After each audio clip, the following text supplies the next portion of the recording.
კი, რაღაცა ნაწილი ეთერში მე მგონი მოესწრო, მაგრამ სრულად მაყურებელი სულ რამდენიმე წუთში ნახავს ჩემსა და მას შორის აი მცირე საუბარს. პირველ რიგში უნდა გითხრათ, რომ ბოლომდე არ დაუსრულებია კალაძეს ეს თამაში. წუთს შესვენება გამოცხადდა ბოლო 10 წუთის განმავლობაში და ბოლო 10 წუთი ვეღარ შეძლო ეთყობა თამაშის გაგრძელება. ან უთხრეს, რომ ჩვენ ვიყავით აქ, უთხრეს რა ისიც ძალიან კარგად დაინახავდა, იმიტომ რომ ახლოს მივედით უკვე იმისთვის, რომ კადრები გადაგვეღო და შესაბამისად ჩვენი მიკროფონით და კამერითაც რა თქმა უნდა მას შორიდანაც იდენტიფიცირება შეძლო, რომ მთავარი არხი ელოდებოდა. მათ შორის რა თქმა უნდა დაცვაც განსაკუთრებულად მობილიზდა, ის დაცვა რომელიც მას მუდმივად დაყვება და შესაბამისად ცადეს რომ რაღაცნაირად ისე მოვექციე წრეში, რომ ვერ მივსულიყავი კახა კალაძემდე, თუმცა ჩვენც ვიცით ეს ადგილები შესწავლილი გვაქვს და შესაბამისად აქედან ისე ვერ გავიდოდა, რომ აი ვიწრო ადგილში მაინც არ მოესმინა ჩვენი კითხვები, იმიტომ რომ მას არაფერი პასუხი არ გაუცია. სანქციებთან დაკავშირებით გვინდოდა და გვეკითხა, იმიტომ რომ სანამ ფეხბურთის თამაში დაიწყებდა, მანამდე უკვე იყო ეს სანქციები და შესაბამისად მას ექნებოდა ამასთან დაკავშირებით ინფორმაცია. სხვათა შორის უნდა ვთქვათ, რომ არც ისე კარგ ხასიათზე არ იყო, ეთყობოდა სტადიონზე ყოფნის დროსაც და მათ შორის როცა გამოვიდა მაშინაც ამ სანქციებთან დაკავშირებით არ გვიპასუხა, ისე ჩაჯდა მანქანაში, რომ ჩვენთვის არაფერი უთქვამს, თუმცა მე შუშა ჩამოწია და მოგვიწოდა, რომ რატო ხართ აქ, მე ხო არ დამიბარები ხართო, თუმცა ამაზეც მიიღო პასუხი, რომ ჩვენ კახა კალაძის დაბარებულზე რა თქმა უნდა არ მივდივართ და არ დავდივართ. ამ შემთხვევაში კონკრეტული არ ვიცი, კითხვები გქონდა იმასთან დაკავშირებით, რას აკეთებს დღეს ეს კონკრეტული ფიგურა იმ ყველაფრის პარალელურად, რომ ახლა აქ თამაშობს ფეხბურთს და არ ვიცი, ალბათ არ ადარდებს საერთოდ რა ხდება გარეთ, ან ძალიან ადარდებს და უბრალოდ სურს რომ ასე გადაიტანოს ყურადღება თან იმის გათვალისწინებით, რომ ის ვერც ნაძვისხის ანთებაზე მივიდა, ვერც სხვაგან ვერ ჩნდება, სადაც ხალხი არის, ბევრი ის ადამიანები, რომლებიც ევროპულ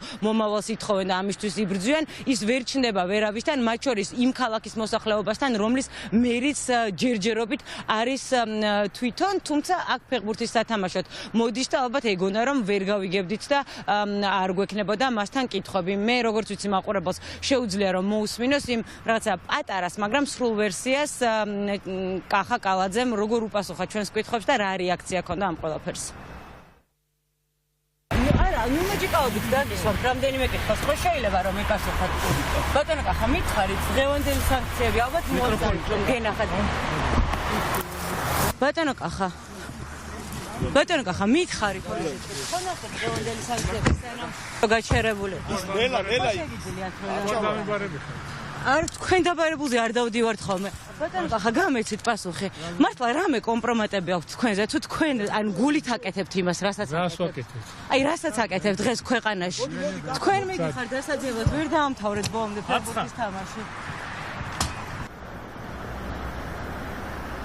ხო, ვერც ფეხბურთის თამაში დაასრულა და ალბათ ვერც იმას დაასრულებს თავის მეგობრებთან თუ თანაგუნდელებთან ერთად, რასაც აკეთებს ქვეყნის წინააღმდეგ, რასაც აკეთებენ ისინი დღეს საქართველოში და როგორც სურთ, რომ რუსეთის დაქვემდებარებაში იყოს და რუსეთს ჩააბარონ დღეს საქართველო. შესაბამისად, როგორც დღეს მოუწია კახა კალაძეს, რომ ადრე წასულიყო სტადიონიდან და შუაგზაში მიეტოვებინა თამაში, ისე მოუწევს ალბათ ამ ქვეყნიდანაც წასვლა და იმ საქმიანობის დატოვება, რასაც ახლა აკეთებს ჩვენს ქვეყანაში. ხო, ნიშანდობლივია ის, რომ კიდევ ერთხელ გავიმეორებ, რომ ის ვერსად ვერ გადის გარეთ, მათ შორის იმ მოქალაქეებს ვერ ხვდება და იმ მოქალაქეების წინ ვერ ანთებს, მაგალითად საახალწლო ნაძვისხეს, რაც მისი ძალიან დიდი სურვილი იყო, იმ ქალაქის მოსახლეობასთან, რომლის მერიც არის დღეს, თუმცა ესე პატარ-პატარა თამაშებზე დადის ხომ ერთ-ერთი მატჩზეც დღეს იყო ის მოსული, მე რა თქმა უნდა ამ დეტალებში არ შევალ რა მატჩი იყო და ასე შემდეგ, უბრალოდ თბილისის მერია თამაშობდა და შესაბამისად კახა კალაძე როგორც თბილისის ის ხელმძღვანელი ისე იყო ამ გუნდის წევრი და თამაშობდა აქ. ეს იყო ის მცირე, რაც გითხრა კახა კალაძემ, თუმცა ალბათ მაყურებელმაც ნახა და მიხვდა იმის მიუხედავად, რომ შეიძლება ფეხბურთის თამაშით დაღლილი იყო, მაინც როგორი რეაქცია ჰქონდა და რა მდგომარეობაშია ახლა ქართული ოცნების ერთ-ერთი ლიდერი. კახი მანდ ნამდვილად არ დაბრუნდება ქეთა და ალბათ შენი კითხვისგან უფრო მეტი მოვისმინეთ ჩვენ ვიდრე კალაძის პასუხისგან, როდესაც მას კითხე კომპრომატები ჰქონდათ მათზე, თუ გულით აკეთებდა ყველაფერს, რასაც აკეთებდა. ქეთა ციცქიშვილი და ის სხვათა შორის მე იმიტომ მკითხე, დეა, იმიტომ მკითხე ეს კალაძეს, რომ ამ ბოლო პერიოდში ძალიან ხშირად სოციალურ ქსელში თუ ისეც აქციაზე მართლა ადამიანებს, რომლებსაც ის წლების განმავლობაში უყვარდათ, იმიტომ რომ ის იყო ფეხბურთელი და მართლა ვიღაცების ბავშვობის კუმირი იყო ეს ადამიანი, მართლა აქვთ კითხვა, რომ ეს ადამიანი ამას გულით აკეთებს, მართლა ამას ფიქრობს და რუსეთი უნდა და უნდა რომ რუსეთს ჩააბაროს, მართლა თავისი გადაწყვეტილებაა თუ ვიღაცა აშანტაჟებს, ნუ ეს ვიღაცაც გასაგებია ვინ არის და ამ კომპრომატების გამო ჩაყვა ბოლომდე ამ რუსულ ოცნებას. შესაბამისად, ალბათ ხო, აი ამ მოკლე პასუხით რომ უნდა წავიდეთ და დავიძინოთ მაყურებლისთვის, შეიძლება გაეცეს ამ კითხვას პასუხი იმ მოქალაქეებისთვის, რომლებსაც ეს კითხვა მაინც აქვთ და გულის სიღრმეში ფიქრობენ ამაზე.